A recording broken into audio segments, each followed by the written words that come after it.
দক্ষিণেশ্বর থানার পুলিশের ফের বড় সাফল্য।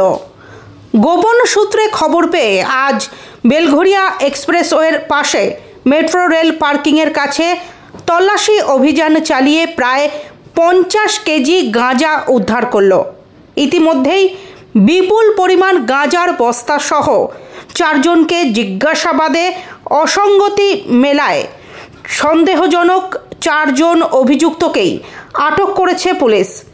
কোচবিহার জেলার শেখরপুর এলাকার বছর 23-এর বাসিন্দা সুমন বর্মন, কোতোয়ালিস্টের বছর 20-এর যুবক পার্থদেব শর্মা, কোচবিহারের বছর 30-এর যুবক মিঠুন রায় এবং বছর 23-এর যুবক দিব্যজ্যোতি আইচ, এই 4 জনকে আটক করেছে পুলিশ।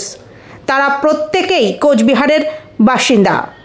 এই গাঁজা কোথায় নিয়ে যাওয়া হচ্ছিল, এদের সাথে আরও কারা কারা জড়িত, শুধু তাই নয়, কোথা থেকে এটা নিয়ে আসছে, কতদিন ধরে এই কাজ চলছে, এই সমস্ত বিষয়ে তথ্য জানার জন্য ইতিমধ্যেই জিজ্ঞাসাবাদ করছে দক্ষিণেশ্বর থানার পুলিশ।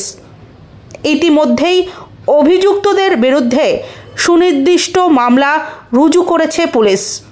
আজ দুপুর 1টা নাগাদ তাদের ব্যারাকপুর আদালতে পেশ করা হয়েছে।